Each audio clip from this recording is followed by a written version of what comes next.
वही भगवान प्रकट हो जाते हैं। और नारायण के 24 अवतार, वैसे तो मुख्य में उनके 10 अवतार माने जाते हैं, लेकिन भागवत जी में उनके 24 अवतार माने गए हैं।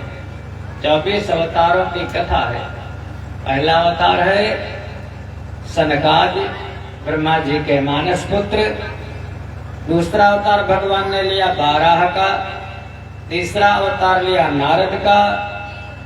चौथा अवतार लिया नर और नारायण का। उन्हें परमात्मा ने 5वां अवतार लिया कपिल भगवान का। छठे अवतार में वही नारायण दत्तात्रेय बन करके आ गए। 7वां अवतार यज्ञ पुरुष भगवान का। 8वें में ऋषभदेव के रूप में आए। 9वां अवतार लिया पृथु जी के माध्यम से। 11वां अवतार कच्छप, कभी कच्छप बन करके आ गए। 12वां धनवंतरी। फिर 13वां अवतार भगवान का हुआ मोहिनी का। 14वां नरसिंह। 15वां वामन। 16वां परशुराम और 17वां अवतार भगवान वेद व्यास बन करके आए। वेदों का संकलन किया, वेदों पर भाष्य किया, पुराणों की रचना की। 18वां अवतार राम का। 19वां अवतार बलराम का। और इसी के साथ साथ 20वां अवतार हुआ हमारे जो कन्हई हैं, सच्चिदानंद रूपाय विश्वोत्पत्ति आदि हेतु भगवान कृष्ण का। 21वां अवतार हुआ बुद्ध का। और 22वां अवतार अभी बाकी है। जब घोर कलिकाल आएगा तब भगवान संभल में विष्णुदत्त ब्राह्मण के घर में उनकी 5 वर्षीय बालिका के गर्भ से भगवान कलिक प्रकट होंगे। सभी दुष्टों का वध करके सतयुग की स्थापना होगी। 2 अवतार और माने जाते हैं। सूक्ष्म अवतार हंस और है ग्रीव। इस प्रकार से भगवान के 24 अवतारों की कथा का वर्णन भागवत जी में है। एक दिन की बात ऋषियों ने पूछ लिया, सूत जी ये बताओ आखिर इस भागवत जी की रचना व्यास जी ने क्यों की, क्या कारण था? सूत जी कहने लगे, ऋषियों एक दिन व्यास जी बैठे थे अपने आश्रम में। कृष्णद्वैपायन नाम है व्यास जी का, इसलिए क्योंकि कृष्णा नदी के बीचों बीच में एक टापू में उनका छोटा सा आश्रम है। वह आश्रम पर विराजमान है, सम्याप्रास नाम का आश्रम। मन में कुछ उदासी है, मुख पर कुछ मलिनता है, प्रसन्नता नहीं है, कभी कभी हो जाता है। तब तक देवर्षि नारद जी पधारे। नारद जी ने पूछा, अरे व्यास जी ये बताओ, अहो ब्रह्मण दीन मुखा कुतश्चिंता तुरो भवान। अहो ब्रह्मण दीन मुख, तुम्हारे मुख पर मलिनता कैसी, उदासी का कारण क्या है? व्यास जी कहने लगे, क्या बताऊं देवर्षि, अरे जिस दिन से मैंने अवतार लिया है उसी दिन से मैंने निरंतर लेखन का कार्य प्रारंभ किया। मैं निरंतर लिखता रहा, लेकिन मेरी कलम रुकी नहीं, लेकिन हमको शांति मिली नहीं। हे नारद, व्यास ने कहा लिखते लिखते मैंने पल भर दम लिया नहीं, फिर भी आत्मा यह कहती है अब तक तुमने कुछ किया नहीं। लेकिन हमारी आत्मा को भी शांति नहीं है। नारद जी ने कहा, एक बात बताओ, तुमने बहुत कुछ लिखा है, या कभी कोई भक्ति का ग्रंथ लिखा? व्यास जी ने कहा, भक्ति का तो ग्रंथ कोई नहीं लिखा अभी तक। कहने लगे, फिर तुम ऐसा करो, जो हम इस समय नारद हैं तो कैसे हम नारद बने? ये भी जानो भगवान की भक्ति में वो शक्ति है जो जीव को मुक्त कर देती है, जो जीव को भक्ति ही भक्त को भगवान बना देती है। नारद जी कहते हैं भगवान की भक्ति भक्त को स्वयं भगवान बना देती है। अरे हमारी कहानी सुनो। नारद जी अपनी कथा सुनाने लगे व्यास जी को। मैं किसी समय में किसी पृथ्वी पर हमारा जन्म हुआ, निषाद जात में मेरी उत्पत्ति हुई। जैसे मैं छोटा सा बालक था मेरे पिताजी मर गए। बहुत गरीब परिवार में जन्म हुआ था। मेरी माँ वो बेचारी बहुत गरीब थी। दूसरे लोगों के घरों में चौका करने, बर्तन मांजने, भोजन बनाने का कार्य करती थी। उसी से हमारा परिवार पालन पोषण करती थी। एक दिन की बात कि हमारे गांव में संत लोग आए। जब संत लोग आए, चातुर्मास करने लगे, तो उनके आश्रम पर हमारी माताजी चौका बर्तन करने जाती, उनके बर्तनों को धुल देती, चौका लगा देती। धीरे धीरे हमारा प्रेम हो गया संतों से, सत्संग होने लगा, हमको कथा सुनाने लगे। मैं उन संतों से पूछ लेता, जो भोजन बच जाता, बर्तनों में जो जूठन रह जाती, बस जूठन को खा लिया करता था।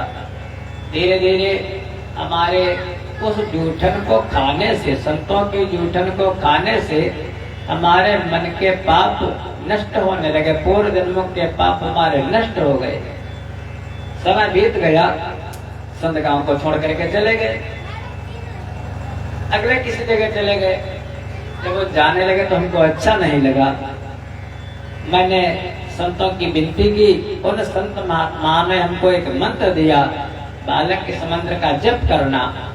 मैं उस मंत्र का जप करता रहा। एक दिन सायंकाल मेरी माँ कहीं जा रही थी किसी की गाय धोने के लिए, तो रास्ते में एकदा निर्गतांगेहान दुहंती निशिगाम पथि सर्पोट सत्पदः पृष्ठा कृपणाम काल चोदितः। गाय धोने जा रही थी, रास्ते में कोई सर्प पड़ा था, उसने मेरी माँ को काट लिया, मेरी माँ मर गई। हमें तो संतों के पास बैठ करके ज्ञान हो गया था, माँ मरी, हमको दुख नहीं हुआ, क्योंकि जो जगत माता है वो तो परमात्मा है, जगत पिता है वो परमात्मा है। मैंने माँ का क्रियाकर्म किया, उस गांव को छोड़ दिया।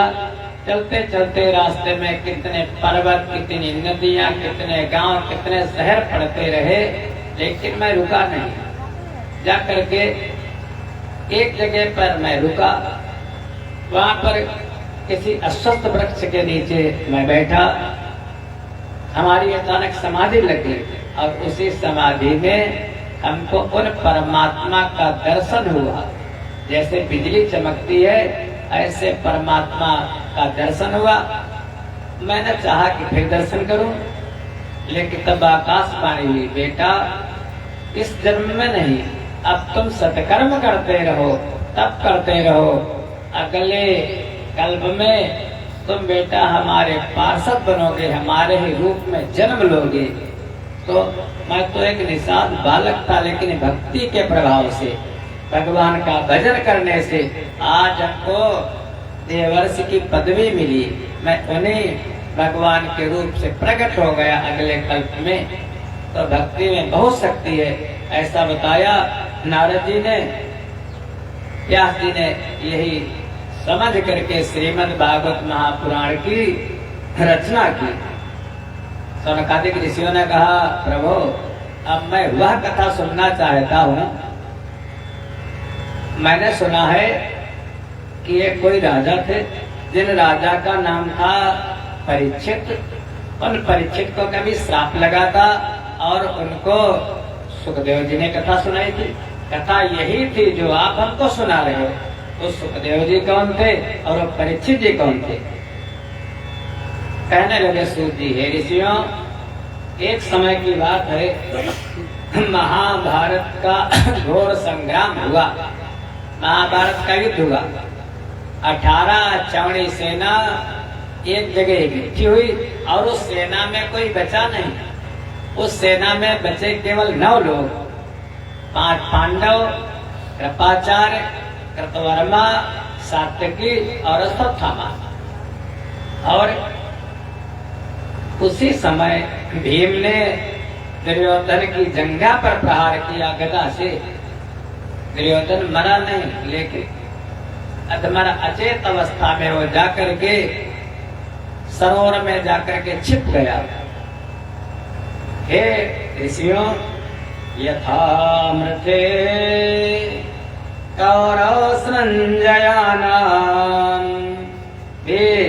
शतो वीर गतिम गतेषु प्रकोदरा विद्ध गदा विमर्शम भग्नोरुदंडे धृतराष्ट्रपुत्रे प्रकोदरा।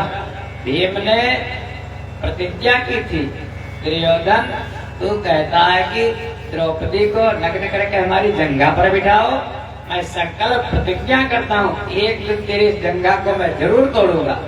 और भीम ने, महाराज महारथी भीम ने गदा से प्रहार किया, दुर्योधन की जंघा तोड़ दी।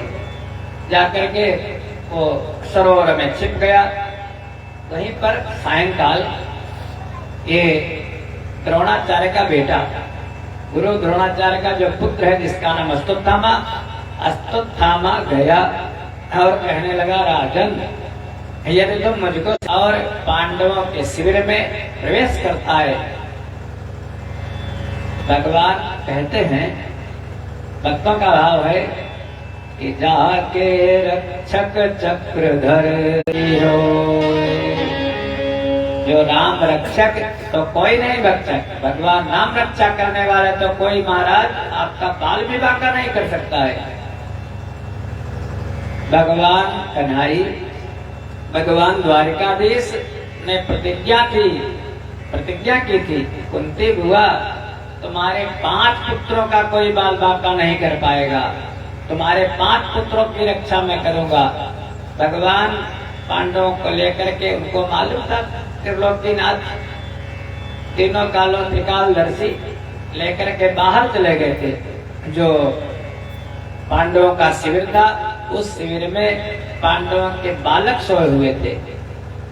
ये दुर्योधन का भेजा अश्वत्थामा नग्न तलवार लेकर के गया और 5 के शीश काट दिए। उसने सोचा कि मैं पांडवों का शीश काट रहा हूँ, लेकिन उन बेटों के शीश, पांडवों के पुत्रों के शीश काट दिए। लेकर के चल दिया, दुर्योधन के पास आया। दुर्योधन ने जैसे ही देखा, अरे कहने लगा, देखो 5 तुमने इतना सब किया, मार नहीं पाए, और आज ही मैंने पांडवों का सर काट दिया। दुर्योधन का फिर भीम का सर दिखाओ। जैसे ही भीम का सर उसने देखा, सर तो बड़ा था, लेकिन जैसे दुर्योधन ने दबाया तो क्षण मात्र में वो सर पिचक गया। दुर्योधन ने कहा, अरे दुष्ट, तूने तो मेरे वंश का ही विनाश कर दिया। पहले दुर्योधन को हुआ सुख और बाद में हुआ दुख, दुर्योधन की मृत्यु हो गई। इधर भगवान पांडवों को लेकर के आ गए। द्रौपदी रो रही थी। प्रातः काल का समय, एक बालक जिसका कुछ हो जाता पता नहीं क्या, जिसके 5 बेटे मारे जाएं। उसने कहा, अन्न जल तभी करूंगी जब हमारे बेटे के हत्यारे को ढूंढ करके लाओगे। अर्जुन और भगवान श्री कृष्ण दोनों चल दिए और जाकर के थोड़ी ही दूर पहुंचे थे कि वो जो अश्वत्थामा था, द्रोणाचार्य का पुत्र, वो भागा जा रहा था। देखा हमारा पीछा करें अर्जुन और कृष्ण, उसने किया क्या, ब्रह्मास्त्र का संधान कर दिया अर्जुन के ऊपर। जैसे अर्जुन के ऊपर ब्रह्मास्त्र का संधान किया, अर्जुन ने कहा, हे प्रभु, अर्जुन को लगा कि हमारा शरीर जला जा रहा है, बहुत पीड़ा हो रही है। अर्जुन भगवान की विनती करने लगे, हे प्रभु, कृष्ण कृष्ण महाबाहो भक्तानां भयंकर त्वमेको दैह्यमानानाम् अपवर्गोऽसि संसते। प्रभो कृष्ण कृष्ण महाबाहो, हे कृष्ण हे कन्हई महाबाहो। महाबाहो माने जिसकी भुजाएं लंबी हो, जिसके हाथ अपने घुटनों से नीचे तक हो, उसे महाबाहो कहा जाता। सबके नहीं होते, जो महाराज देव पुरुष होते हैं उनके हाथ बहुत लंबे होते हैं। अर्जुन के भी थे, भगवान के भी थे। भगवान की विनती करने लगे, हे महाबाहो हमारी रक्षा करो। कृष्ण कृष्ण महाबाहो भक्ता नाम भयंकर, विनती करने लगे प्रभु रक्षा करो। भगवान ने कहा ये कुछ और नहीं है। अर्जुन घबराते क्यों?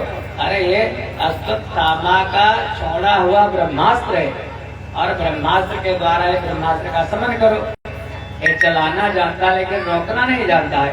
अर्जुन ने पुनः ब्रह्मास्त्र चलाया। जैसे आजकल युद्ध हो रहा है तो एक तरफ से मिसाइल चलती है और दूसरी तरफ से दूसरी मिसाइल चला दी जाती है और मिसाइल टकरा करके खत्म हो जाती। ऐसे ब्रह्मास्त्र को रोक दिया अर्जुन ने। थोड़ी देर में अश्वत्थामा को पकड़ लिया और पकड़ करके उसको रथ के पीछे बांध लिया। बांध करके लेकर के चल दिए। कन्हई रथ हाँक रहे हैं, अर्जुन बैठे हैं पीछे, अश्वत्थामा बंधा है। द्रौपदी ने जैसे दूर से देखा, अरे इसको पकड़ करके ले आए। अर्जुन ने कहा पकड़ करके, अरे यही तुम्हारे बेटों का तुम्हारे पुत्रों का हत्यारा है।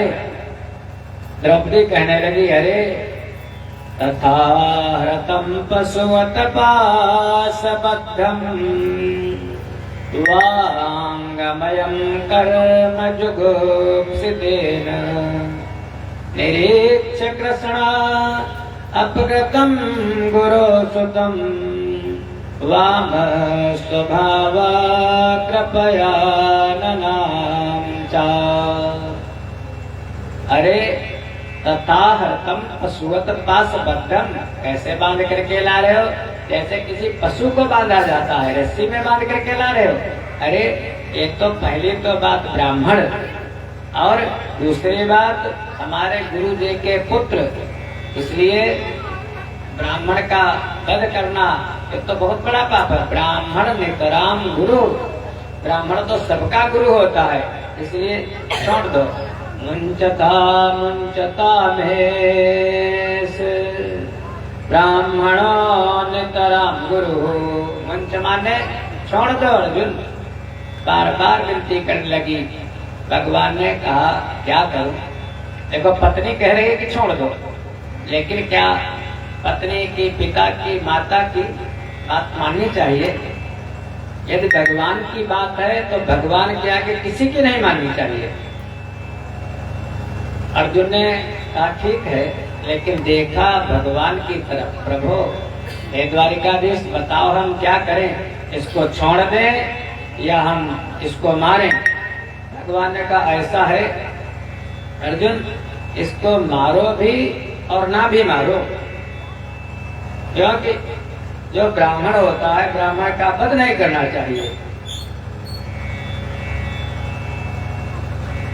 ऐसा करो, राजनीति कहती है इसको मार दो और धर्मनीति कहती है मत मारो। अर्जुन तो भगवान की बात को समझते थे। ब्राह्मण का अपमान कर देना ही ब्राह्मण की मृत्यु मानी जाती है।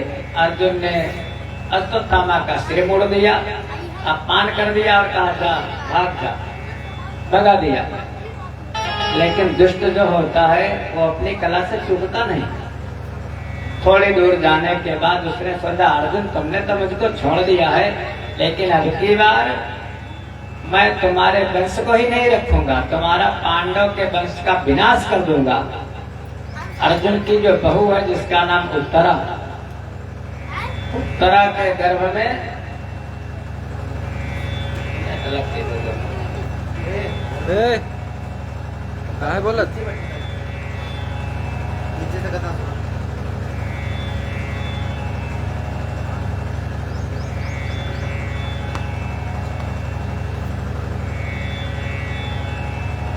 एम सबल वृंदावन बिहारी लाल की।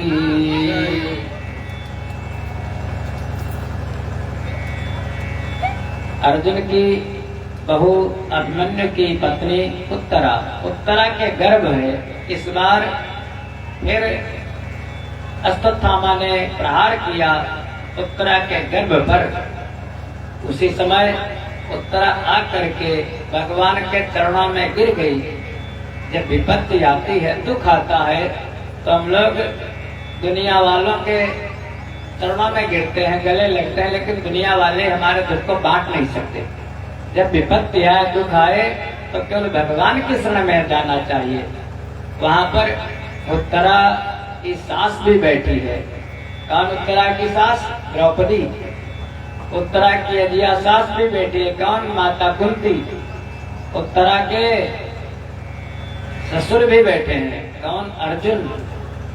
5 पांडव महाबलवान भीम।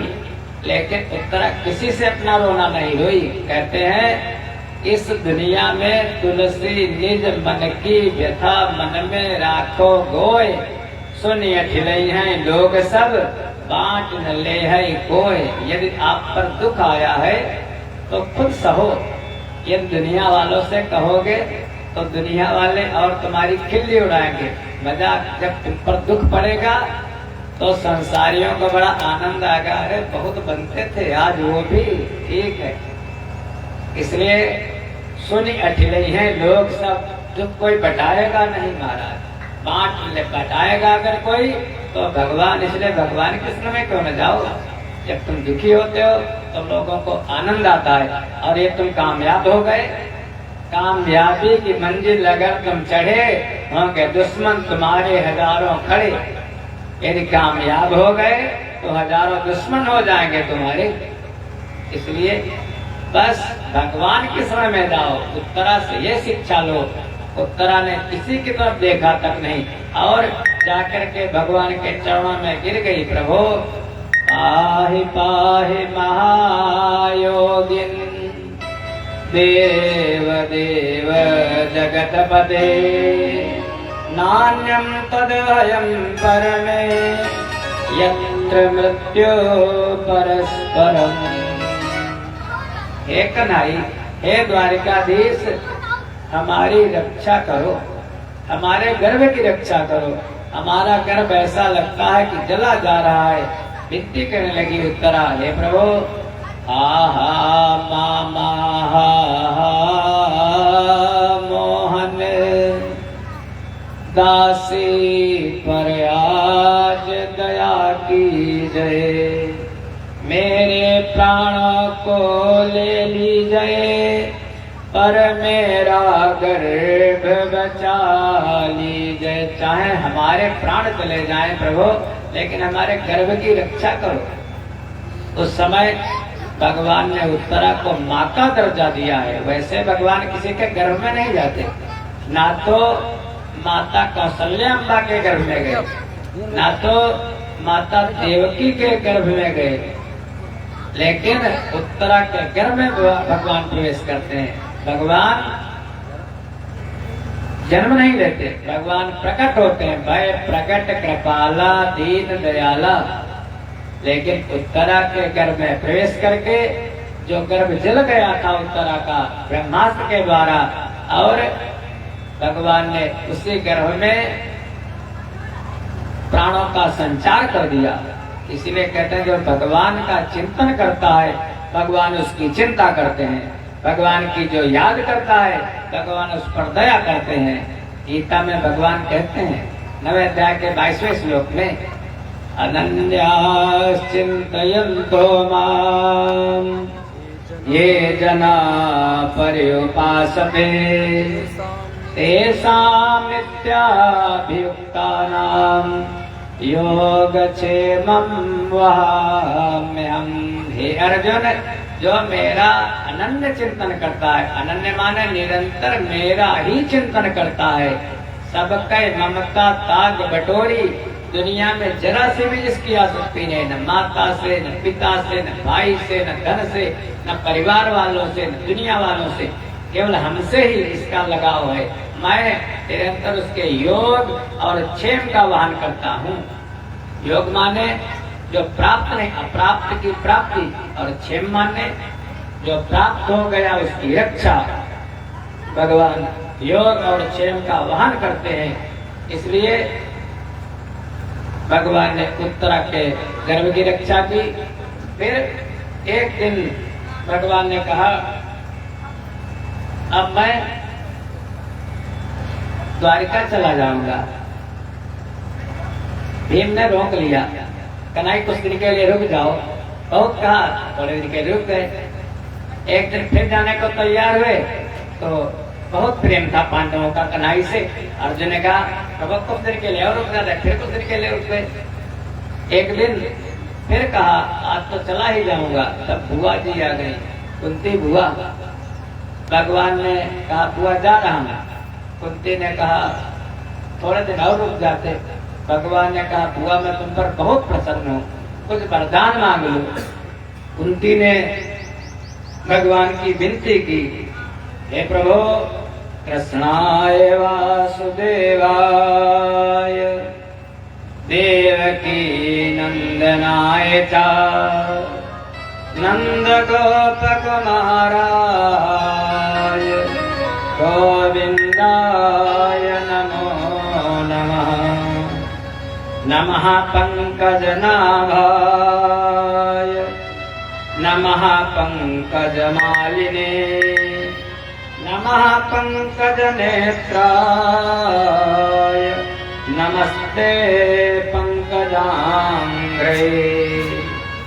विपदः सन्तु नः शश्वत् तत्र तत्र जगद्गुरो भवतो दर्शनं यस्य पुनर्भव दर्शनम्। प्रभु यदि वरदान हमको देना चाहते हो तो ऐसा वरदान दो हे नाथ, विपदा संत ना शश्वत यत्र यत्र जगत गुरु। हमको विपत्ति दो और दुख दो जो आज नहीं शाश्वत लगातार देते रहो। लगातार हमारे जीवन में दुख आता रहे, विपत्ति आता रहे। क्योंकि सुख में आपको मैं भूल जाती हूँ, जीव सुख में आपको भूल जाता है।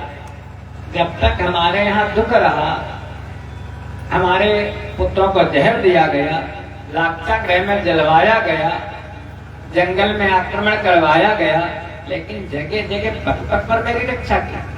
जब दुख आए तो आप रोज आ जाते हो, और जब सुख हो गया तो प्रभु को छोड़ करके जा रहे हो। ऐसे सुख को लेकर के मैं क्या करूंगी। सुख के माथे सिल पड़े जो नाम हृदय ते जाए, बलिहारी वा दुख की जो पल पल नाम लखाए। ऐसे सुख का क्या काम, सुख के माथे सिर पड़े। हिमदास जी ने कहा यदि नाम हृदय से जाए, भगवान का नाम यदि हम भूल जाए तो सुख किस काम का। हम धन का ही चिंतन करें, लेकिन जो धन के स्वामी हैं उनका चिंतन ना करें तो धन किस काम का। लक्ष्मी का चिंतन करें, नारायण का चिंतन ना करें तो बेकार है ऐसा सुख। इसलिए कुंती ने ऐसा मांगा है, धन्य है कुंती माता। भगवान कुछ दिन के लिए और रुक गए बुआ के कहने पर, और उसके बाद जा करके जो एक भक्त है भगवान के, जिनका नाम है पितामह भीष्म गंगा पुत्र, उनको दर्शन दिया। क्योंकि एक बात ये भी थी, भगवान ने युधिष्ठिर को कुछ उपदेश करना चाहा, लेकिन युधिष्ठिर समझ नहीं सके। क्योंकि अर्जुन तो स्वयं नर है, भगवान नारायण है। अर्जुन की श्रद्धा भगवान पर है, अर्जुन की श्रद्धा कन्हई पर है। युधिष्ठिर की कन्हई पर श्रद्धा नहीं है। युधिष्ठिर तो जानते मैं सत्यवादी हूँ, सत्य का पालन करता हूँ। अरे ये तो बार बार झूठ बोले हैं, जगह जगह महाभारत में झूठ बोलते हैं। युधिष्ठिर की श्रद्धा है पितामह भीष्म पर। तो भगवान ने सोचा मैं उपदेश करूंगा तो प्रभावी नहीं होगा, हम उपदेश इनको उन्हीं से दिलवाएं जिन पर इनकी श्रद्धा है। युधिष्ठिर को लेकर के पितामह भीष्म के पास गए पांचों भाई, पांचों पांडव साथ में भगवान और जाकर के खड़े हुए। उसी समय पितामह भीष्म ने महाराज युधिष्ठिर को उपदेश किया है, दान धर्मान राज्य धर्मान मोक्ष धर्मान विभाग सह स्त्री धर्मान भगवत धर्मान समासप्यासयोगतः।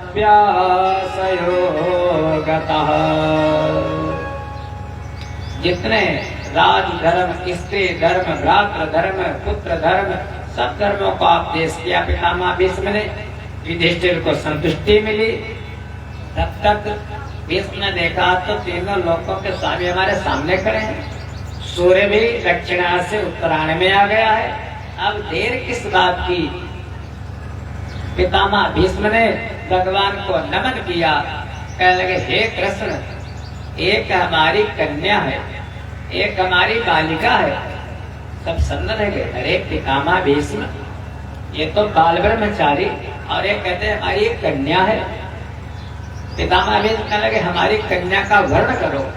हे कन्हई, मैं अपनी कन्या का विवाह तुम्हारे साथ में करना चाहता हूँ। हे कृष्ण, एते मतिरूप कल्पिता वितृष्णा भगवती सा सतपुंगवे विभूमि सुसुखम उपगते क्वचित् विहरतुम प्रकृतिम उपैस्यत भगवत प्रवाह।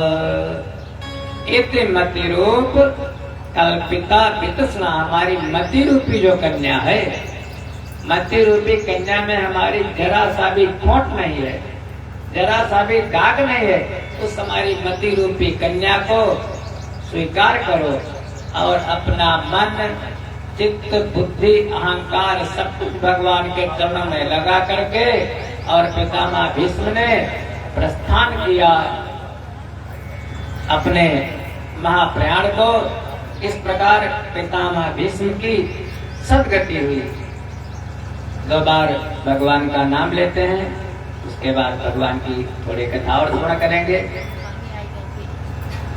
कृष्ण गोविंद गोविंद गोपाला, कृष्ण गोविंद गोविंद गोपाला, कृष्ण गोविंद गोविंद गोपाला, कृष्ण गोविंद गोविंद गोपाला, कृष्ण कृष्ण मुरली मनोहर नंद लाला, कृष्ण मुरली मनोहर नंद लाला, कृष्ण मुरली मनोहर नंद लाला, कृष्ण मुरली मनोहर नंद लाला, कृष्ण गोविंद गोविंद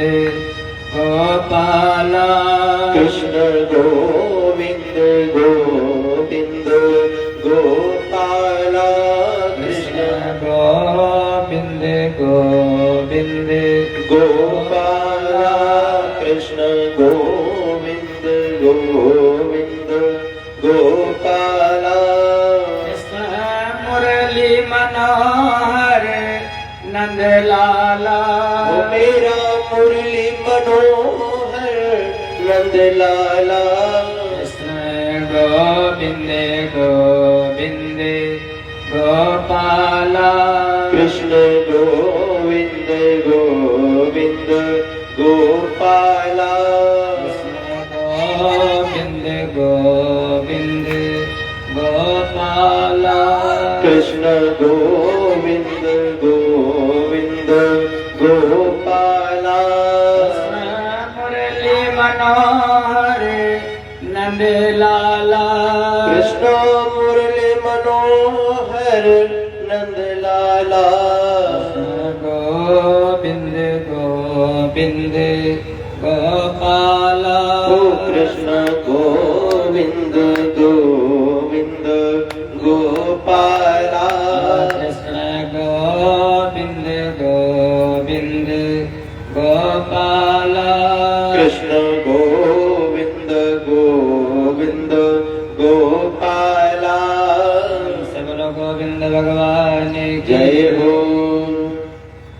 जी बोले, हे ऋषियों, धीरे धीरे समय बीता। एक दिन वो भी आया। मातुर गर्भ गतो वीरा सतक्ष भृगुनंदन ददर्श पुरुषं कश्चित् यमानो स्वतेजसा। उत्तरा के गर्भ से एक बालक का जन्म हुआ, बहुत सुंदर बालक। और जैसे ही जन्म हुआ उसका नाम रखा। सभी ब्राह्मण लोग आए और उन ब्राह्मणों ने नाम रखा उसका विष्णुराज। इसलिए क्योंकि गर्भ में उसकी भगवान विष्णु ने रक्षा की थी, इसलिए नाम रखा विष्णुराज। युधिष्ठिर ने कहा, ब्राह्मणों एक बात बताओ, ये जो बालक है इसकी कुंडली बना दो, आगे चल करके बताओ ये कैसे कैसे इसके जीवन में कौन घटनाएं घटेगी। ब्राह्मण लोग कहने लगे, राजन ऐसा है, तस्या नामना विष्णुरात् इति लोके बृहस्रवा भविष्यति न संदेहो महाभागवतो भवान। इसका नाम होगा विष्णुराज। ये भविष्यति न संदेहो, ये भविष्य में बहुत बड़ा महापुरुष बनेगा, बहुत बड़ा राजा बनेगा, चक्रवर्ती सम्राट बनेगा। और हे राजन, तक्षकादात्मनो मृत्यु द्विज पुत्रो पसर्जितात्। तक्षक के काटने से, सर्प के दंश से इसकी मृत्यु होगी, ऐसा ही बता दिया ब्राह्मणों ने। क्योंकि हम लोग व्यर्थ में चिंता ही करते रहते हैं। होता क्या है, आयु कर्म च वित्तम च विद्या निधनमेव च पंचैतां स्थितं तन्मे गर्भस्थले निवेशितां। आयु, हम लोग कहते हैं वो चले गए, वो आ गए, वो पैदा हुआ, वो मरा, लेकिन हमारे लोगों के हाथों में कुछ नहीं है। पहली बात, जब ब्रह्मा जी जीव को गर्भ में बाद में डालते हैं, लेकिन 5 बातें पहले ही क्लियर फिक्स कर देते, लिख देते। विधना ने जो लिख दिया, छठी रात के अंक राई घटे न तिल बढ़े। कितना भी सोचो ऐसा कर देंगे, वैसा कर देंगे, इसको सुधार देंगे, उसको बना देंगे, उसको बिगाड़ देंगे, कुछ नहीं कर पाओगे। सब विधि का विधान है। कहते हैं, हंस बोले रघुवंश कुमारा विधि कर लिखा को मेटन हारा। ब्रह्मा जी का विधान आज तक कोई मिटा नहीं सका, कोई भी, क्योंकि वो विधि का विधान है। पहली बात, आयु, कितने दिन तक जीव जीवित रहेगा, आयु कितने दिन तक जिंदा रहेगा, पहले लिखते हैं। फिर कर्म, जब वो जन्म लेगा तो जन्म लेने के बाद कर्म क्या करेगा, धर्म करेगा या अधर्म करेगा, विद्वान होगा या मूर्ख होगा, चोरी करेगा, डकैती डालेगा, धर्म धन कैसे पैदा करेगा। आयु कर्म, कर्म क्या करेगा, पहले ही लिख देते ब्रह्मा जी। फिर वित्तम, वित्त माने धनवान होगा या बहुत उद्योग तो करेगा, बहुत कार्य करेगा, बहुत मेहनत करता। मजदूर भी मेहनत करता है लगातार, लेकिन धनवान नहीं हो जाता। तो धनवान होगा या निर्धन।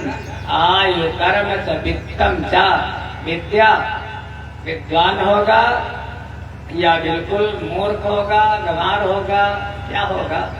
ये ब्रह्मा जी पहले कितना भी कभी कभी बालक को पढ़ाओ, माता पिता कोई कोर कसम नहीं छोड़ते अपने बालक को पढ़ाने में, लेकिन कोई आगे हो जाता और कोई कुछ, 0 बटा सन्नाटा। तो ब्रह्मा जी ये भी पहले लिख देते हैं, आयु कर्म च वित्तम च विद्या निधन। मृत्यु कब होगी, इस बहाने से होगी, कहाँ पर होगी। तो कहते हैं, आप नावे ताहि पे ताहि कहाँ ले जाए, तुलसी जस भवतव्यता कैसे मिले सहाय। हम लोग दोस्त दे देते हैं, वहां पर एक्सीडेंट हो गया, वैसे हो गया, वैसे हो गया, लेकिन मृत्यु वहां पर जीव को लेकर के पहुंच जाती है। एक बार की बात है, भगवान भोले बाबा कैलाश पर विराजमान, मन में आया, सबका दर्शन करने का मन होता है भाई, तो यमाचार्य जी का, यमराज का भी मन हुआ, चलो चल करके भोले बाबा का दर्शन करें, क्योंकि मृत्यु के देवता भाई मेट सके त्रिपुरारी। यमराज जी दर्शन करने के लिए गए। तब तक गरुड़ जी का भी मन हुआ, भाई नारायण के तो हम भक्त हैं, लेकिन चलो भोले बाबा का हम भी दर्शन करें चल करके। गरुड़ जी भी दर्शन करने के लिए गए, पहुंचे कैलाश पर। गरुड़ जी प्रवेश कर रहे थे और यमाचार्य यमराज बाहर निकल रहे थे। यमराज ने गरुड़ जी ने देखा एक पक्षी, छोटी सी चिड़िया, बहुत सुंदर चिड़िया बैठी है कैलाश के दरवाजे पर। यमराज ने देखा एक बार वक्र दृष्टि से, और यमराज भैया जिसको देख लें समझो उसका काम पूरा हो गया। जैसे यमराज ने देखा, अब गरुड़ जी ने कहा ये तो मामला गड़बड़, इतना सुंदर पक्षी और यमराज इसको काल के हवाले कर देंगे, लेकिन मैं इसको मरने नहीं दूंगा। गरुड़ जी ने संकल्प ले लिया, मरने नहीं दूंगा मैं। अब उसी समय गरुड़ जी ने तुरंत उसको दबाया अपने पंजे में और ले जाकर के 7 समुंदर पार किसी पर्वत की गोह में, गुफा में ले जाकर के उस पक्षी को रख दिया और वापस आ गए। भोले बाबा का दर्शन करने के बाद बाहर निकले। यमराज वहीं फिर मिल गए रास्ते में, तो देखा गरुड़ जी की यमराज की भेंट हुई। यमराज ने पूछा, गरुड़ ये जो पक्षी था यहाँ पर, वो पक्षी कहाँ गया? गरुड़ ने कहा, मैं जानता था तुम उसको लेने आओ, उसको मारने आओ, मैंने उसको गायब कर दिया यहाँ से। वो 7 समुंदर दूर एक पर्वत की गुफा में मैं रख कर के आया हूँ। यमराज कहने लगे, गरुड़ ये तो बात ठीक है, ब्रह्मा जी जो लिख देते हैं विध कर लिखा को मेटन हारा। हम तो केवल उन सबके भगवान के, हम तो कार्यवाहक है, कार्य करने वाले हैं। हम खुद संशय में थे कि ये पक्षी बैठा तो है कैलाश पर यहाँ पर, लेकिन इसकी मृत्यु लिखी है 7 समुद्र के पार एक पर्वत की गुफा में, तो वहां पहुंचेगा कैसे?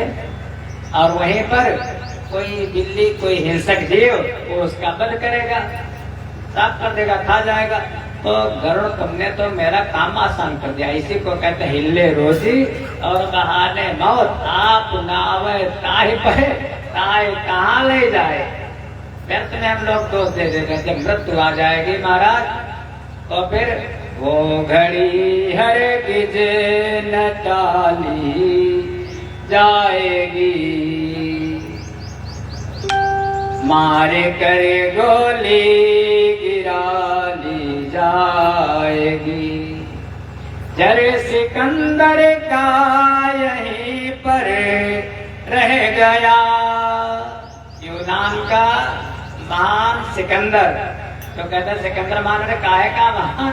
और सिकंदर और विश्व विजय के लिए निकला था, लेकिन रास्ते में उसकी तबीयत खराब हुई। सिकंदर से किसी ने पूछा, कोई संत के पास गया तो संत ने पूछा, अच्छा ये किस लिए निकले हो? तो सिकंदर ने कहा, एशिया माइनर जीतना है, पूरे विश्व पर हमको राज्य करना है। संत ने कहा, अच्छा जीतोगे? जीत करके फिर? कहने के फिर पूरे विश्व पर राज्य करेंगे। राजा ने कहा फिर? संत ने कहा फिर? कहने के फिर हम सुखों को भोगेंगे। तो महात्मा ने कहा बस इतना ही करना है, जब सुखों को भोगना है तो हम तो वैसे सुखों को भोग रहे हैं। सुखी तो वही है जो भगवान का भक्त है महाराज, जिसका मन भगवान से लगा है, उससे बढ़कर के कोई सुखी संसार में नहीं है। और अचानक ही अस्मा में सिकंदर की मृत्यु हो गई, तब उसने उसी संत की याद आई, तो उसने कहा हमारे दोनों हाथ बाहर निकाल देना। हमारे सब यात्रा जब हो तब तो जल सिकंदर का यही सब रह गया, मर्त दम लुकुमान भी ये कहेगा, बहुत बड़ा वैद्य था, जड़ी बूटियां बताती थी उसको, हमको साथ में लेकर के चलो कि वो घड़ी हरगिज न टाली जाएगी। बुलबुलों से ये कहो होवे न वो गुल पे निसार, है खड़ा सयाद नीचे होशियार, और मार कर गोली गिराली जाएगी, बिन मुहूर्त के उठा ली जाएगी। वो मुहूर्त देखते हो यहाँ पर, बिना मुहूर्त के काम नहीं करेंगे। और मृत्यु का कोई मुहूर्त होता है? कोई मुहूर्त नहीं होगा महाराज। इसलिए इस दुनिया रूपी चमन में महाराज अपने मन को मत लगाओ, निरंतर भगवान के चरणों का चिंतन करो, भगवान का ध्यान करो। वही भगवान ही भवसागर से पार कर देते हैं।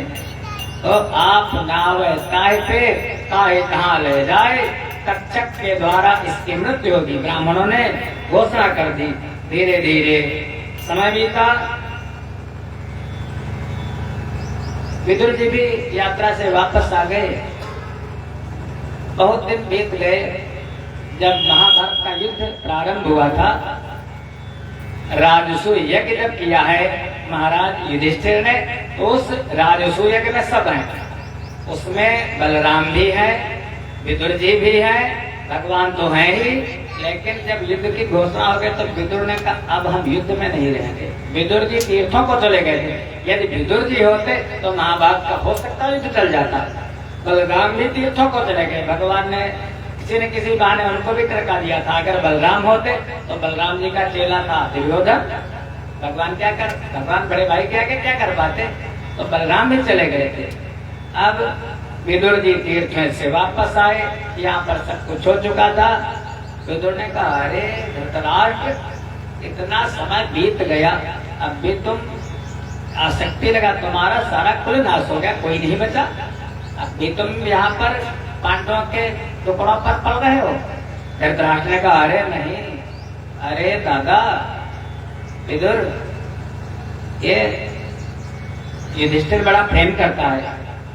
विदुर जी कहने लगे भीम तो तुम्हारा तिरस्कार करता। भीम जब भोजन देते थे धृतराष्ट्र को तो बड़ा अपमान करते थे, कहते चलो पिंड को खा लो, इतनों को खा करके तुम्हारी भूख नहीं मिटी। लेकिन युधिष्ठिर थे, युधिष्ठिर प्रेम करते थे, तो दोष नहीं देखते थे धृतराष्ट्र, प्रेम देखते थे। विदुर ने समझाया इस दुनिया में कोई किसी, अब तो अपना मन चौथे पर जाइल कानन, ये अवस्था हो गई। कोई तुम्हारा वचन अब तो चित्त भगवान में लगा दो। रात्रि के समय धृतराष्ट्र, गांधारी और विदुर तीनों साथ में माता कुंती भी, ये तीनों निकल गए और जा करके गंगा जी के किनारे तपस्या करते करते और बहुत दिन बीत गए। एक दिन उसी जंगल में आग लगी और इन सबका शरीर शांत हो गया। ये धृतराष्ट्र और जितने भी थे, विदुर, कुंती, सब मुक्त हो गए, भगवान के दिव्य धाम हो गए। उसके बाद परीक्षित को राजा बना दिया और युधिष्ठिर, भीम, अर्जुन, नकुल, सहदेव ये भी सब जा करके प्रस्थान कर देते हैं हिमालय की तरफ। हमने पाप भी किए हैं, महाभारत का युद्ध किया है, वहां पर जाकर के शरीर को गला देंगे, चल दिए। तो जब जा रहे थे तो सबसे पहले जो द्रौपदी का शरीर गलने लगा। ज्यादा ऊंचाई पर जाते हैं जहाँ बर्फ हिमालय पर, तो देखे थे ना शरीर गलने लगता है। शरीर गलने लगा तो कहा, आगे आगे युधिष्ठिर चल रहे थे, युधिष्ठिर के बाद भीम चल रहे थे, भीम के बाद अर्जुन चल रहे थे। भीम ने कहा दादा देखो पांचाली कितना प्रेम करती थी हम भाइयों से, कितनी सेवा करती थी, गली जा रही है। युधिष्ठिर ने पीछे मुड़कर नहीं देखा। भगवान के मार्ग पर चलो तो दुनिया की तरफ मत देखो। युधिष्ठिर ने कहा वो तो उसको तो गलना ही था।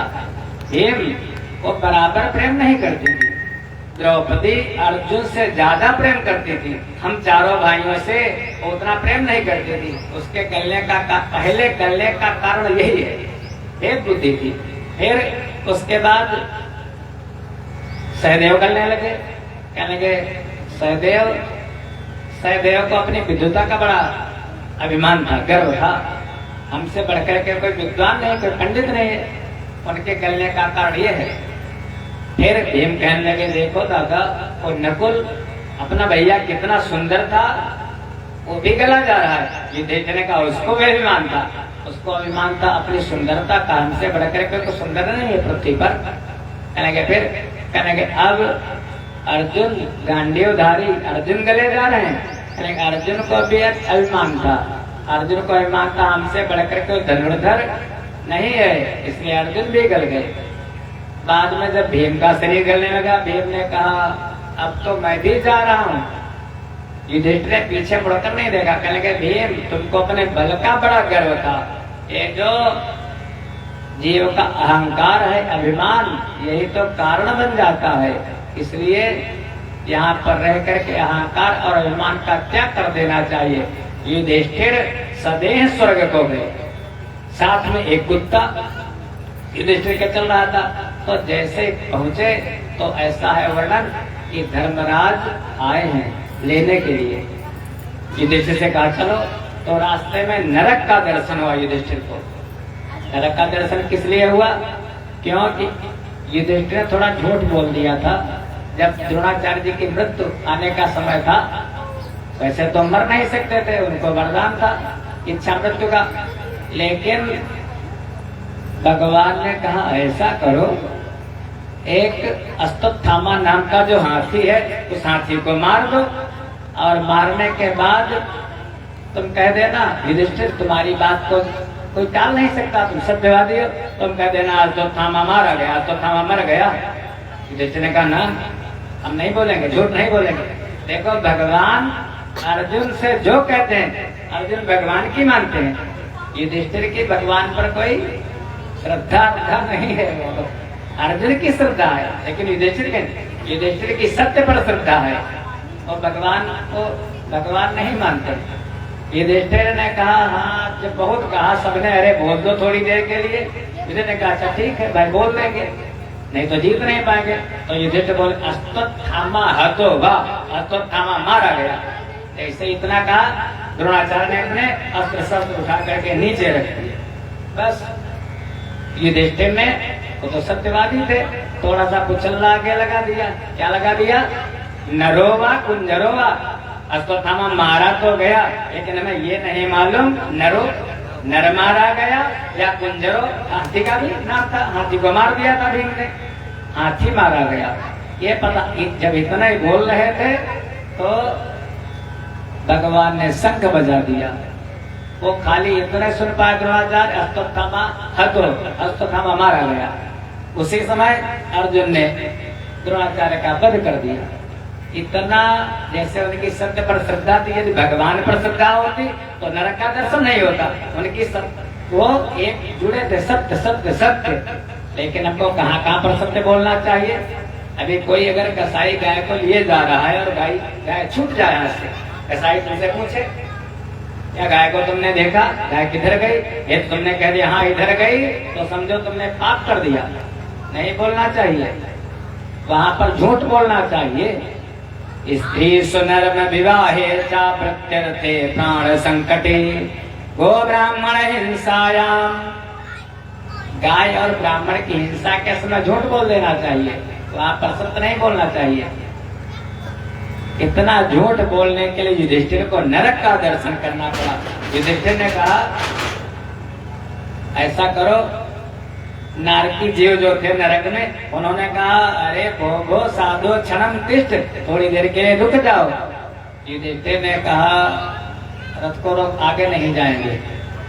धर्मराज ने कहा क्यों? कहने लगे अब जब नारकी जीवों को हमारे रहने से यहाँ शांति मिलती है तो नरक में ही नहीं, ऐसे महापुरुष होते हैं। लेकिन ऐसा वर्णन है, वो जितने भी नरकवासी थे, युधिष्ठिर का या तो कि सबको हमारे साथ में ले चलो तो हम चलेंगे। तो जितने नारकी जीव थे सब साथ में, एक सब पुरुष के माध्यम से वो भी स्वर्ग पर गए। ऐसे युधिष्ठिर जी, और जो कुत्ता था, कुत्ता कोई और नहीं था, कुत्ता और जो धर्म था वही उनके साथ में था महाराज। इसलिए और कोई नहीं जाता है तुम्हारे साथ में, केवल तुम्हारा धर्म जाता है। जो धर्म करोगे और तो सब यहीं पर रह जाएगा। किस काम का ऊंचा ये जो महल तू बनवाएगा, इस काम का लाखों का तोड़ा तू कमाएगा, रथ हाथियों का झुंड भी किस काम आएगा, तू जैसा यहाँ आया था वैसा ही जाएगा। कितना भी बड़ा बिल्डिंग बना करके खड़ी कर दो महाराज, जाओ शहरों में तो सर ऐसे उठा दोगे तब भी उसकी चोटी नहीं देख पाओगे, कितनी ऊंची है। लोग रहते उसमें भी है। गाड़ी, इतनी बड़ी बड़ी गाड़ियां, चाहे 10 करोड़ की ले आओ और चाहे 20 करोड़ की ले आओ, लेकिन गाड़ी बंगला सब यहीं पर रह जाएगा। अरे शरीर यहाँ रह जाएगा, केवल क्या जाएगा, आपका धर्म जाएगा अपने। इसलिए कुछ मत करो संसार में, केवल धर्म की रक्षा करो। धर्मो रक्षति रक्षिता, यही तो कहा था शुरुआत में। नारद जी, कल वाली बात याद करो, आकाशवाणी हुई, नारद सत्कर्म करो, कुछ मत, सत्कर्म करते रहो महाराज। सत्कर्म से ही सब संभव हो जाता है। पांडव गल गए, इधर महाराज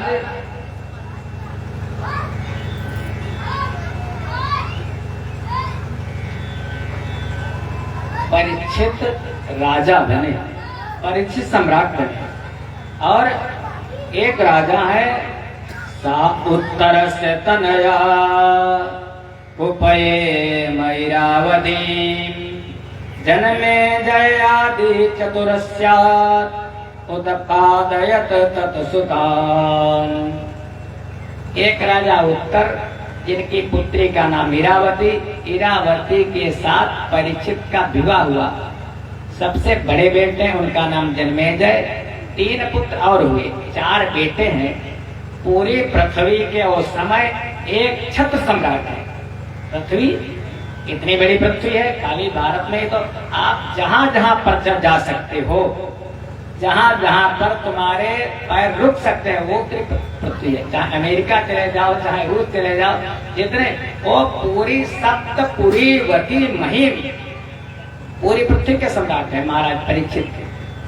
कलयुग के प्रथम और द्वापर के अंतिम, द्वापर जाने वाला है और कलयुग आने वाला है। धर्मवान है, उनके कैसा उनका शासन है तो, लेकिन राजाओं के शौक होते थे, क्षत्रियों के शौक होते थे, मृगया, शिकार खेलना, देव कीड़ा, जुआ खेलना, और यही सब कारण की जड़ होते थे। एक दिन महाराज परीक्षित शिकार खेलने के लिए, मृगया करने के लिए जंगल में गए।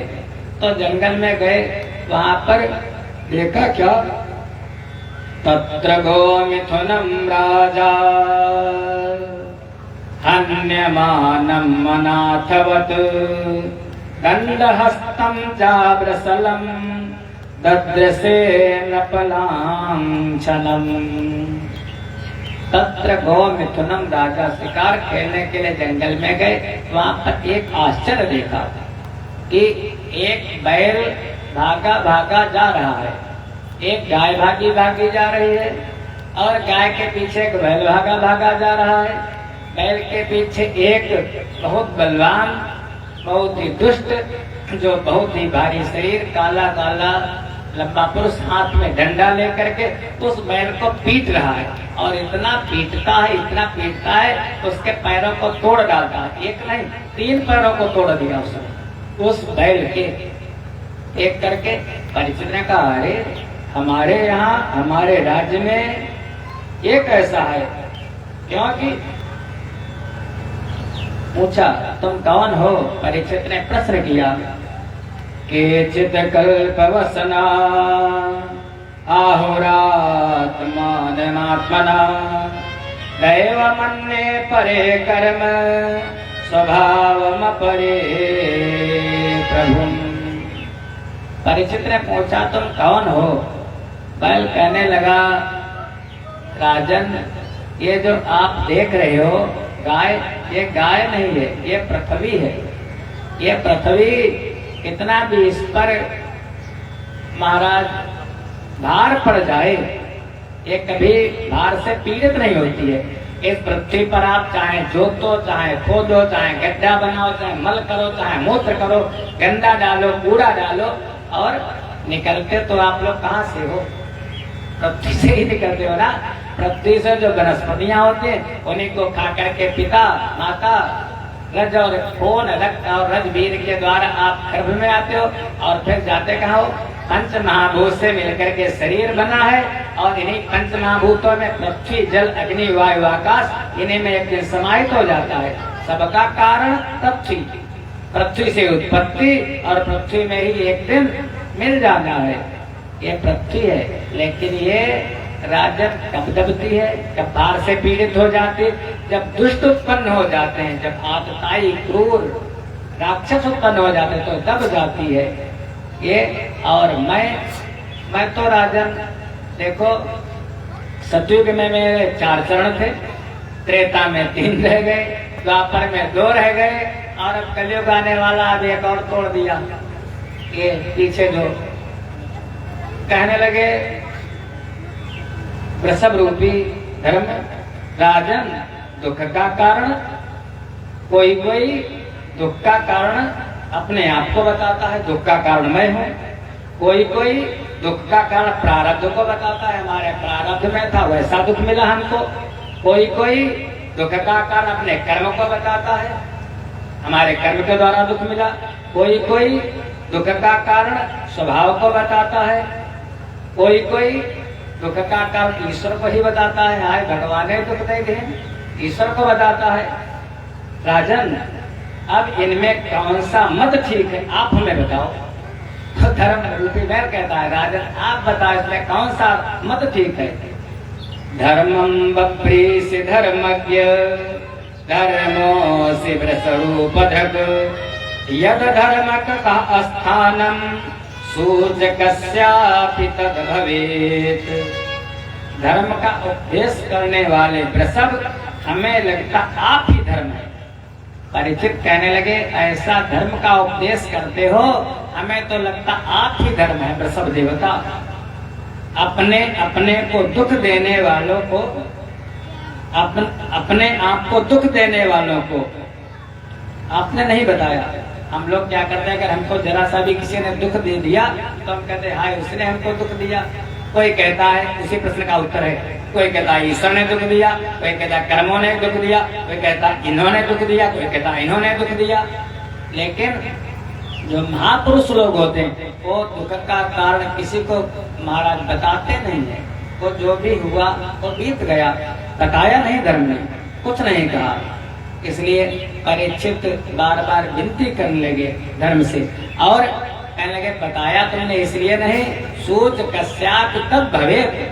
जो किसी के अवगुणों को देखता है, किसी को कारण तो दुख ही पाता है, किसी के अवगुण, इसलिए तुमने उसके अवगुण होते हुए भी, कलयुग में अवगुण है लेकिन अवगुण होते हुए भी तुमने उसके अवगुणों का बखान नहीं किया। जो धर्मवान लोग होते हैं वो किसी की महाराज ना तो स्तुति करते हैं और ना तो निंदा करते हैं। तुल्य निंदा स्तुति मौनी। सबसे बड़ा धर्म कौन सा है? सबसे वैसे धर्म तो बहुत, धर्म के 10 लक्षण है, लेकिन जो मुख्य है अहिंसा परमो धर्म। और सबसे बड़ा पाप कौन सा है? तो दूसरे की निंदा बुराई करने के बराबर कोई पाप ही नहीं है। गोस्वामी जी ने कह दिया है कि पर निंदा सम अघन गरीसा, दूसरे की निंदा के बराबर कोई पाप नहीं है। एक कोई राजा था, उस राजा क्या सदाव्रत चला करता था, भंडारा चला करता था। एक दिन कुछ ऐसा हुआ कि भंडारे में खीर बनी, भोग प्रसाद बना, खीर परोसी गई, भोजन परोसा गया और वहाँ पर जो महात्मा खाने के लिए आए थे, भंडारा खाने वाले भक्त आए थे, तो सारे के सारे मर गए। जब मर गए तो यमराज के दूतों ने कहा प्रभु ये जो पाप हुआ है, ये हजारों की संख्या में जो मारे गए, ये पाप इसके ऊपर लिखा जाए। यमराज से पूछा चित्रगुप्त ने, तो यमराज ने कहा भाई हमारी तो समझ में नहीं आता है, राजा पर पाप लिखा जाए। कहेंगे राजा पर पाप क्यों लिखा जाए भाई? राजा ने क्या, राजा तो भंडारा कर रहा है, राजा का तो दोस्त है नहीं। कहेंगे फिर जो भोजन बना रहा है भंडारी, उस पर लिखा जाए। कहेंगे भंडारी का क्या दोस्त, भंडारी तो बेचारा भोजन बना रहा है। कहेंगे फिर ऊपर जो भोजन रखा था ऊपर एक कोई चील उड़ रही थी और चील के पंजे में कोई सांप था। सांप अपनी रक्षा कर रहा था चील से। तो सांप जब चील पर प्रहार करता था तो सांप के मुख से विष निकलता था और वही विष नीचे जो खुला बर्तन रखा था उसी में जाकर के गिर गया। तो चित्रगुप्त ने फिर कहा क्या सांप पर रखा जाए ये पाप? उन्होंने कहा, यमराज ने कहा वहां पर भी ठीक नहीं, क्योंकि सांप तो अपने प्राणों की रक्षा कर रहा है। कहेंगे फिर चील पर, कहेंगे चील तो अपना भोजन लिए जा रही है। इसलिए इन ना तो राजा पापी, ना तो भंडारी पापी, ना तो सांप पापी, ना तो वो चील पापी, कोई पापी नहीं है, प्रारब्ध है सब। कहेंगे फिर कहेंगे आप ऐसा करो, इस फाइल को डाल दो, जब समय आएगा तब देख लेंगे। वहां भी ऐसा होता है, यमराज के यहाँ भी। और फाइल डाल दी गई। धीरे धीरे समय 2-4 साल गुजरे, राजा का भंडारा चलता रहा लगातार। एक दिन कई महात्मा लोग आ गए। गांव के किनारे कोई बूढ़ा मैया रहती थी। वो महात्माओं को रास्ता का ज्ञान नहीं था, तो महात्मा लोग तो खाने पीने वाले कहने लगे, मैया यहाँ पर सदा व्रत चलता है। वो बूढ़ा मैया ने कहा था, हाँ सदा व्रत हैं वो, आप सोचो छिप करके काम करेंगे, छिप करके चोरी करेंगे, छिप करके व्यभिचार करेंगे, लेकिन यमराज तो आपका हर महाराज हर एक्टिविटी, हर देखते कितनी सांसें ले रहे, क्या कर रहे हो।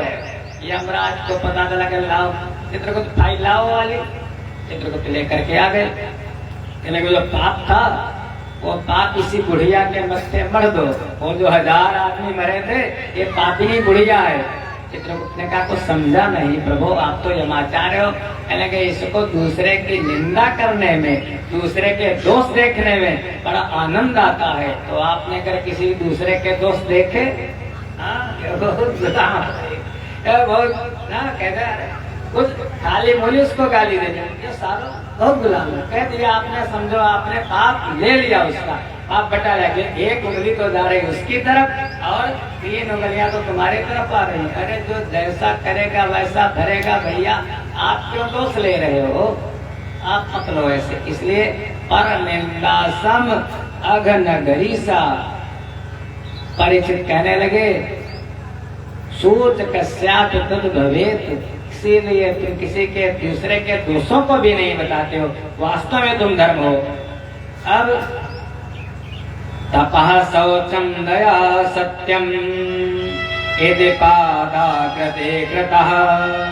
लेकिन इस अधर्म के कारण आपके 3 पैर टूट चुके हैं। अब केवल सत्य का चरण बचा है, सत्य का पैर, सत्य का पैर नहीं टूटा है। और कोई कह देता है धर्म के, हमने सुना कहीं कोई कथा सुना रहे थे, उन्होंने कहा अरे धर्म के 20 पैर थे। हमने कहा भैया कहाँ से सुन करके आ गए, क्या सुना रहे हैं महाराज? कितना सुना था मन से। 4 पैर टूटे हो कहते थे, चारों कहते 4 पैर अब भी हैं। लेकिन धर्म के वास्तव में 4 पैर हैं, सत्य का, दया का, दान का, तप का। सत्य का तीनों जो त्रिकाल अप्रतिष्ठा जो तीनों कालों में रहता है वो सत्य ही रहता है और सबका नाश हो जाता है। लेकिन बहुत से लोग कहते हैं कलयुग में दान का पैर नहीं टूटा था, सत्य का, दया का, दान का, तपस्या का। यदि दान का पैर, यही कहते ये निकेन विधि दीने दान करे कल्याण। दान कल्याण तो करता है लेकिन टूट चुका है वो भी केवल सत्य का, क्योंकि सत्य का कभी नाश नहीं होता है। वो सच्चिदानंद रूप है, विश्व उत्पत्ति हेतु। तो सत्य के पैर पर अब भी वो धर्म चलता रहता है। कहने लगे अब बताओ महाराज, तो तीसरे वाले तुम कौन हो? तो उसने कहा राजन मैं भी शरणागत, मैं 4 युग बनाए हैं ब्रह्मा जी ने, सतयुग, त्रेता, द्वापर, कलयुग। सतयुग की आयु बहुत थी, हमारा एक भाई समझो त्रेता था उसकी भी आयु उससे कुछ कम थी, द्वापर था उसकी भी आयु उससे कम थी, और हमारी तो आयु बहुत ही कम है राजा। थोड़े दिन के मेहमान हैं हम भी, और हम लोग कहते हैं अरे हमारी आयु बड़ी लंबी। कलयुग खुद कह रहा है अरे जरा सी आयु है हमारी, कितनी? केवल 4,32,000 वर्ष। हमसे दूरी तो द्वापर की थी, कितनी? 4,32,000 वर्ष आयु है कलयुग की। वो भी कहता हमारी जरा सी आयु है। अब लगभग 5,500 वर्ष अभी तक बीत चुके हैं कलयुग के, अभी इतना बाकी। आगे देखो क्या क्या करता है कलयुग। कहने लगे राजन, हमें इन्होंने दोष तो नहीं बताए, लेकिन हमें गुण भी है। हमें दोषों की तो खान है, लेकिन गुण भी है राजन। हमें गुण तो केवल यही है कि कलियुग योग न यज्ञ न दाना, एक आधार राम गुण गाना। ना तो योग, ना तो यज्ञ, ना तो तपस्या, केवल भगवान का नाम लेने से जीव का उद्धार हो जाएगा। यह मेरा परम गुण है। सतयुग में एक ये था कि मन से यदि कोई पाप कर देता तो पाप लग जाता, लेकिन मन से पुण्य करता तो पुण्य का फल प्राप्त नहीं होता था। हमारे में बिल्कुल उल्टा है, सबसे छोटे हैं हम, हमारे में उल्टा है। अगर कोई मन से पुण्य करता है, मान लिया कोई दीन दुखी है, हम उसकी सहायता करना चाहते हैं, लेकिन हमारे पास धन नहीं है, तो मन से अगर मैंने पुण्य कर दिया, यार होता तो हम भी देते, इसकी सहायता करते, दीन दुखी की सेवा करते, तो पुण्य तो मिल जाएगा। लेकिन पाप, अगर सतयुग में पाप आ जाता, इसको मार डालेंगे तो पाप लग गया। और कलयुग में जब तक हम पाप करते नहीं, तब तक पाप नहीं लगता। कलिकर एक पुनीत प्रतापा, मानस पुण्य हो नहीं पापा। मन से पुण्य तो मिल जाता है, लेकिन पाप नहीं होता है। परीक्षित सारग्राही थे, उन्होंने कहा ठीक है, कोई बात नहीं है, तुम भी रहो। कलयुग को आश्रय दे दिया, लेकिन है तो दुष्ट स्वभाव कलयुग का। उसने कहा राजन कहाँ रहूं? कहने लगे अरे इतना बड़ा राज्य है, तुम चाहे जहां पर रहो।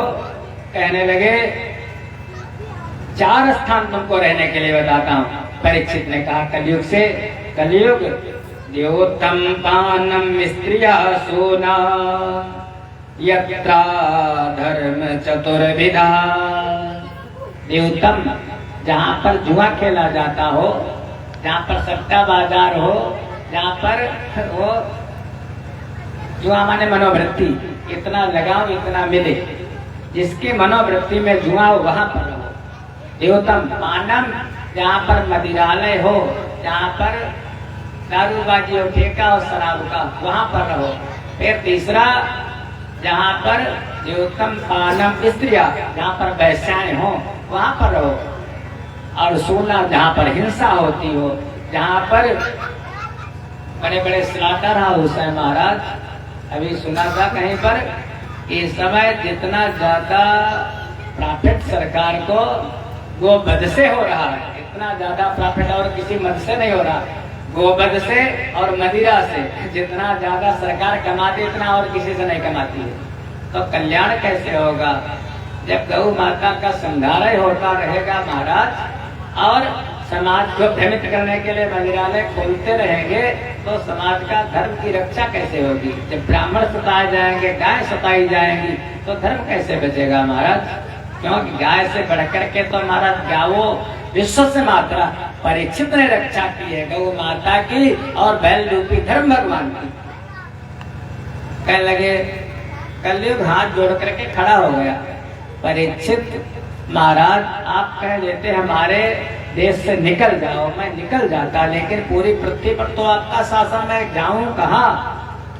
राजन, तुम्हारे राज्य में चारों बातें नहीं होती, ना तो द्यूत क्रीड़ा होती है, ना तो कहीं मंदिरालय है, वैश्या का तो नाम ही निशान नहीं है, और हिंसा तो कहीं पर होती ही नहीं, कहाँ जाऊं? ऐसे परीक्षित राजा है, कलयुग के प्रथम राजा, और द्वापर के अंतिम। और राजाओं के शासन में ऐसा हुआ है, लेकिन परीक्षित के शासन में स्पष्ट लिखा नहीं होता है। कहने लगा कहाँ जाऊं? परीक्षित ने कहा एक और स्थान बताता हूँ। कहने लगे कहाँ? कहने लगे जहां पर धन की अधिकता हो, जहां पर सोने में भी तुम रहो, स्वर्ण में तुम रहो, जहां पर धन ज्यादा हो। क्योंकि सोना 2 प्रकार का होता है। कनक, एक सोना, हम गेहूं को भी सोना कह देते हैं कनक, एक वो सोना धातु को कह देते हैं, और एक सोना होता है, एक सोना होता है जब हम सो जाते तब वो सोना, हम सो गए तो जो अज्ञान रूपी वो सोना धातु, हम लोग धातु समझ लेते हैं, लेकिन है क्या? जो अज्ञान रूपी रात्रि में सो जाए तो उसी के मन में जाकर के घुस जाओ, ये कहा है परीक्षित ने, ये स्थान दिया है उसको जो अज्ञान रूपी रात्रि में हो, और फिर जहाँ पर धनकीय दिखता हो वहां पर भी रहो। वही इतना कह करके परीक्षित चले गए। कलयुग भी चला गया। दोबारा 2-4 दिन बाद, फिर 2-4 महीने बाद फिर शिकार खेलने के लिए गए। आज बढ़िया सा मुकुट लगा करके गए हैं परीक्षित, जो उनके बाबा जी लूट करके लाए मगध से, जरासंध का मुकुट। गए घूमते घूमते जंगल में, और जब दूर निकल गए तो वहां पर एकदा धनुरोधम्य विचरण मृगयाम बने, मृगाननुगता श्रान्तः क्षुधित त्रसितो भ्रशं। मंत्री सेनापति सब पीछे छूट गए, राजा अकेला रह गया, जंगल में दूर निकल गया। क्षुधित, भूख भी लगी, त्रसित, प्यास भी लगी। अब देखा पानी कहाँ मिले, तो कहीं आश्रम दिखाई दे पड़ा। आश्रम में एक ऋषि रहते हैं, उन ऋषि का नाम है महाराज समीक ऋषि। समीक ऋषि के आश्रम में जाकर के पहुंचे और उनसे पानी मांगा। देखो ये बुद्धि का फेर है, ये कलयुग की महिमा है। सब जब संतों का इतना सम्मान करते थे और जाकर के संत से पानी मांग रहे हैं। अरे हम लोग तो संतों को सेवा करते पिलाते हैं, लेकिन वो कहते पानी लाओ महाराज, वो तो ध्यान में बैठे हैं सभी। मन में विचार करना, जब आश्रम था तो बाल्टी लोटा भी रखा होगा, कुआं होगा, नल लगा होगा, और नहीं तो कौशिकी नदी के किनारे पर आश्रम में कौशिकी नदी बह रही है, कौशिकी नदी में जाकर के पी लेते। लेकिन अहंकार के वशीभूत होकर के पानी मांगा, पानी लाओ। जब पानी, वो तो ध्यान में थे, पानी नहीं दिया तो उनको लगा ये जो बाबा है, ये बाबा असली नहीं, बाबा दंभ करता है, बाबा ढोंगी है। और वहीं पर क्या जरूरत थी, लेकिन कलयुग की ये महिमा है महाराज। वही जो सर्प पड़ा था एक वहां पर मरा, अपने धनुष से उठा लिया, समीक ऋषि के गले में डाल दिया। डालने के बाद वहां से चले आए। इधर बच्चे खेल रहे थे, वहीं पर समीक का बेटा जिसका नाम संगी खेल रहा था। बच्चों ने कहा अरे धिक्कार है, आजकल के राजा इतने दुष्ट हो गए, तुम्हारे पिताजी के गले में सांप डाल दिया। अरे धूप मरो चुल्लू भर पानी में समीक को चढ़ा दिया, छोटा सा 5 साल का बालक। लेकिन ब्रह्म तेजो बलम वो आया, आकर के हाथ पर जल लिया, आचमन किया, और आचमन करके वो जो मरा हुआ सर्प था उसे के ऊपर छिड़क दिया। अरे सर्प बस सावधान, बस सावधान, ओ तक्षक जीवित हो जाओ, साथ में हेरोदेस पापी को पृथ्वी से यमपुर पहुंचाओ। तक्षकराज तुम जीवित हो जाओ, अगर हमें कुछ तपोबल हो, ये ब्राह्मण का तपोबल है महाराज। जैसे जब छिड़का वो मरा हुआ सांप जीवित हो गया। कहते हैं न निर्मिता के नादृष्ट पूर्वा, न सूयते हे ममई कुरंगी, तथापि तृष्णा रघुनंदनस्य विनाश काले विपरीत बुद्धि। न निर्मिता के न दृष्ट पूर्वा। क्या सोने का मृग कभी बन सकता है? क्या सोने का मृग किसी ने देखा है? आज तक तो बने नहीं। लेकिन वाह, भगवान रघुनंदन की तृष्णा तो देखो, राम जी की तृष्णा तो देखो कि जब विनाश आता है तो बुद्धि विपरीत हो जाए। विनाश काले विपरीत बुद्धि, कितना भी समझाओ फिर समझ में नहीं आता है। वही हाल है महाराज परीक्षित का। परीक्षित घर आए वापस। इधर समीक जी ने नेत्र खोले, बेटा बहुत अन्याय किया, अब ऐसा राजा पृथ्वी पर दोबारा नहीं होगा। उसको श्राप नहीं देना था। परीक्षित तो महान सम्राट है, धोखा हो गया। अब चलो श्राप दे दिया, लेकिन कम से कम सूचना तो दे दो, मरने के पहले जो कुछ करना है कुछ कर्म तो कर ले।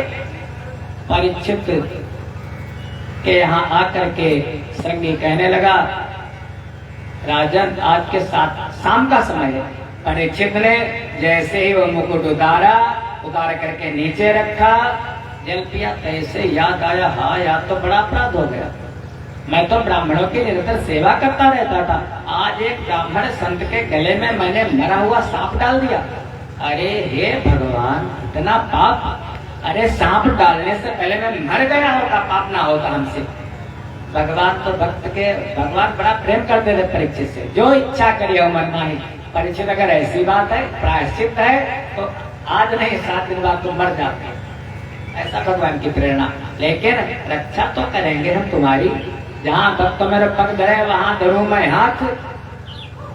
परीक्षित ने जैसे ही रखा वैसे आकर के महाराज सुना दी खबर, श्रृंगी ने, राजन आज के 7वें दिन तुम्हारी मृत्यु हो जाएगी, मैंने तुमको श्राप दिया, तुमको जो कुछ भी उद्योग करना हो, जो कुछ भी कर्म करना हो कर लीजिए।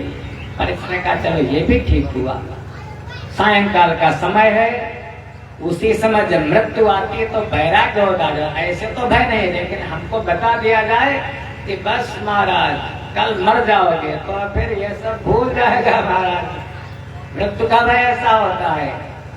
तो परीक्षित ने उसी समय जन्मेजय को राजा बना दिया। राजा बनाने के बाद तत्क्षण वैराग्य में अभयम वहां से हस्तिनापुर से चल दिए, और मरना ही है तो घर में क्यों मरे, गति क्या होगी? अरे मरना तो गंगा जी के किनारे मरेंगे, और गंगा जी के किनारे जाकर के बैठ गए। वहीं पर ऋषि लोग पहले से बैठे थे, विश्वामित्र, वशिष्ठ, अत्रि, अंगिरा, पुलस्त्य, गौतम, व्यास भगवान खुद वहां पर बैठे हैं। वहां पर जाकर के संतों के बीच में सत्संग सुन करके तब मरेंगे, 7 दिनों में संतों के पास मरेंगे, सदगति होगी।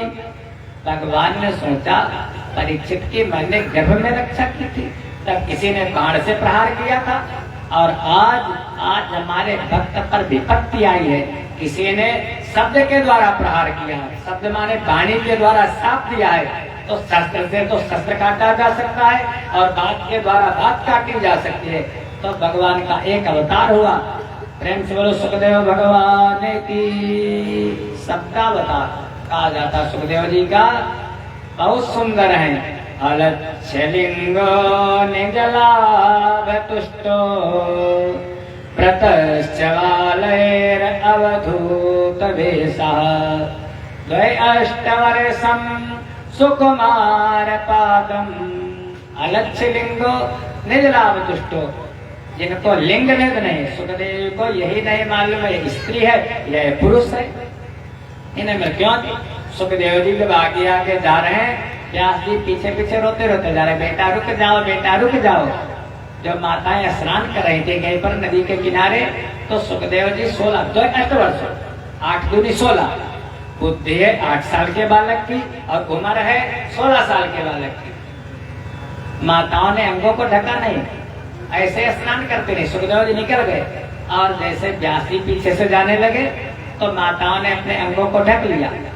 व्यास जी ने कहा अरे हमारा बेटा तो 16 साल का जवान, वो निकल गया, तब आप लोगों ने अंग नहीं ढके, और हम तो 90 साल के बूढ़े साले बाद सारी इंद्रियां शिथिल हो गई, अब हमको देख करके तुम अंगों को ढक रही हो।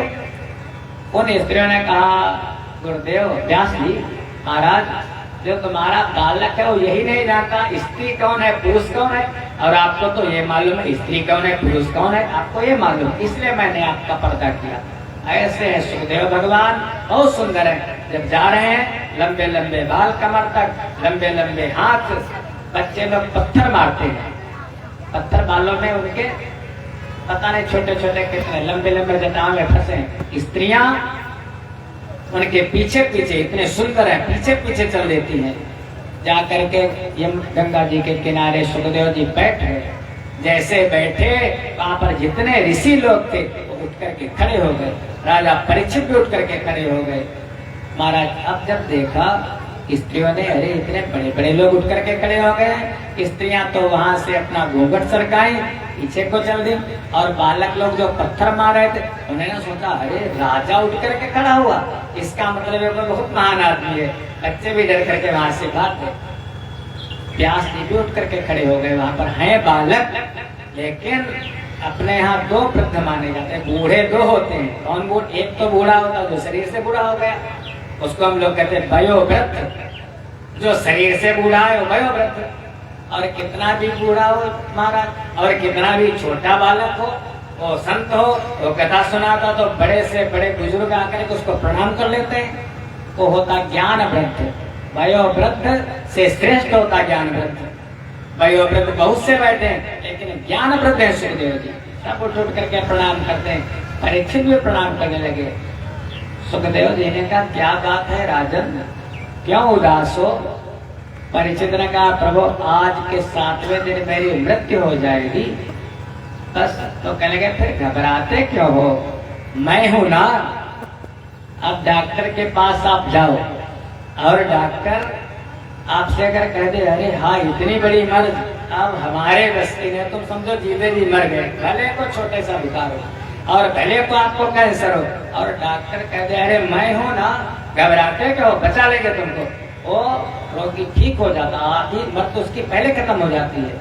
और जब भगवान कहते मैं हूं ना, ऐसे कर्म करो कि भगवान को कहना पड़े मैं हूं ना। सुखदेव जी कहने डरते क्यों, अरे घबराओ मत, मैं हूं ना। वहीं से सुखदेव जी बन गए वक्ता और परीक्षित बन गए श्रोता। जो कथा सूत जी सुना रहे 88,000 ऋषियों को, वही कथा सुखदेव जी सुना रहे। सुखदेव जी कह रहे कि तुम्हारे जीवन में तो अभी 7 दिन है। एक राजा थे, रघुवंशी राजा थे, सूर्यवंशी राजा खटवांग, उनके जीवन में केवल एक घड़ी, उनके जीवन में केवल चौथाई घड़ी शेष रह गई थी। चौथाई घड़ी बराबर 6 मिनट, एक घड़ी बराबर 24 मिनट। उसी में उन्होंने भगवान वो देवासुर संग्राम में लड़ने के लिए गए थे, और जैसे पता चला आयु समाप्त, वहां से नीचे आए पृथ्वी पर, भगवान का ध्यान करके केवल एक घड़ी में ही वो भगवत धाम को चले गए। राजन अभी तो तुम्हारे जीवन में 7 दिन है, 7 दिन तक हम तुमको श्रीमद् भागवत महापुराण की कथा सुनाएंगे और तुम जीवन मुक्त हो जाओगे। वही कथा जो सुखदेव जी ने परीक्षित को सुनाई, उसी कथा को सूत जी ने सौनकादि के 88 ऋषियों को सुनाई, उसी को गोकर्ण ने धुंधकारी को सुनाई, उसी को भगवान नारायण ने ब्रह्मा जी को सुनाई, और उसी पर हम लोग 7 दिनों तक चर्चा करेंगे। आगे भगवान के और अवतार हुए, उन पर हम लोग इस समय नहीं, बल्कि सायंकाल की बेला में विचार करेंगे। बहुत सुंदर भगवान का एक अवतार हुआ है, 12 अवतार। एक अवतार हुआ है कपिल भगवान का, कपिल अवतार, कर्दम और देवहूति जी के माध्यम से, उस पर हम लोग सायंकाल के समय चर्चा करेंगे। इस समय यहीं पर वाणी को विराम देते हैं। आरती के बाद प्रसाद लेकर के सभी लोग प्रस्थान करेंगे। सायंकाल फिर समय से जितना हो सके, कहते हैं सत्संग जितना भी हो सके यही साथ जाने वाला है, इतना करो। सभी लोगों को नमन करते हुए ये पर वाणी को विराम, 2 बार भगवान का नाम लेते हैं, तब तक आरती जलाते हैं। कृष्ण गोविंद गोविंद गोप